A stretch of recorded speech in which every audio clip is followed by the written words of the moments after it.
মালয়েশিয়াতে এয়ারপোর্টগুলোর বিষয়ে আমি আগে বরাবর বলছি, এখনো বলি। এটা হচ্ছে মালয়েশিয়া এয়ারপোর্ট।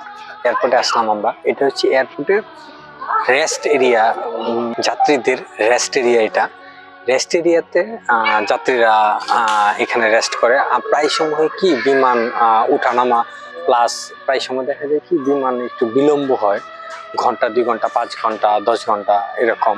প্রায় সময় 2 দিন 3 দিনও বিলম্ব হয়ে যায়। অ্যাক্সিডেন্টলি হইতেই পারে, স্বাভাবিক বিষয়। সেক্ষেত্রে যাত্রীরা এই জায়গায় এসে ওনারা বিশ্রাম নিতে পারে, রাত্রি যাপন করতে পারে।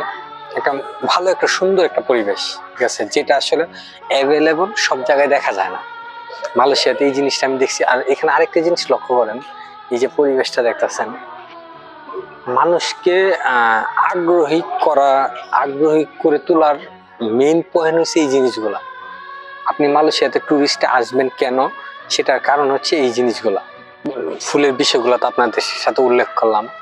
আরেকটা জিনিস দেখাইতে চাই, যদি এখানে আরেকটা সিস্টেম ভালো, যদি কোনো প্রকার বড় কোনো প্রবলেম হয়, বড় কোনো প্রবলেম হইতেই পারে, অ্যাক্সিডেন্ট হইতে পারে, বড় কোনো সমস্যা হইতে পারে, সেক্ষেত্রে ওনারা কিন্তু সবকিছু উল্লেখ করে রাখছে। এখানে এই যে এটা যদি দেখা ব্যবস্থা করে রাখছে কুলুয়ার, এটা মালয়েশিয়াতে লেখা রাখছে মালয় ভাষায় কুলুয়ার, মানে বাহির হওয়া। ইংলিশে লেখা রাখছে এক্সাইট, ঠিক আছে, বাইরে হওয়া। এটা হচ্ছে বাইরে হওয়ার রাস্তা, ঠিক আছে। এটা মালয়েশিয়ার সুন্দর একটা জিনিস। এই জিনিসটা আমার কাছে খুব ভালো লাগছে।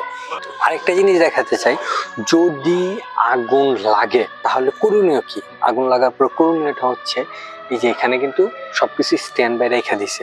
মালয়েশিয়াতে এখানে সবকিছু স্ট্যান্ড বাই রাখা আছে। যদি আগুন লেগে যায়, এখান থেকে এই জিনিসগুলা বের করে আগুনটা নিয়ন্ত্রণ আনা সম্ভব। বেশি যাত্রী হলে ওই দিক দিয়ে বেরিয়ে চলে যাবে। আরেকটা জিনিস আপনাদের কাছে দেখাইতে চাই আমি, ওই জিনিসটা দেখানো খুবই খুবই খুবই দরকার। এটা হচ্ছে সাহায্য ডেস্ক। এই যে এটা দেখতে পাইতেছেন, এটা হচ্ছে সাহায্যের একটা ডেস্ক। এখানে কর্মচারীরা থাকে। আপাতত ওনারা রেস্টে চলে গেছেন, কিছুক্ষণ পরে চলে আসবেন।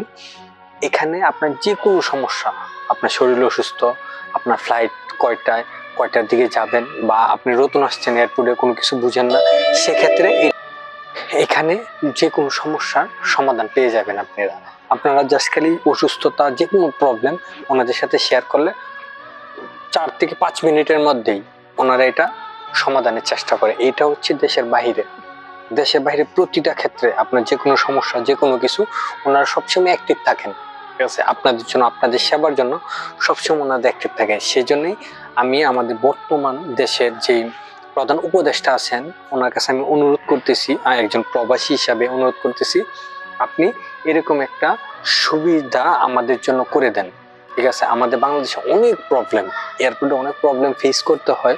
ইদানিং কিছু প্রবলেম সলভ হয়েছে, এটা আমি দেখছি। অনেক প্রবলেম ফেস করতে হয়, এরকম একটা সুযোগ সুবিধা করে দেন। এটাতে কিন্তু আমরা বাঙালিরা বঞ্চিত হচ্ছি। এই ব্যবস্থাটা আপনার কাছে আমি অনুরোধ, এরকম একটা ব্যবস্থা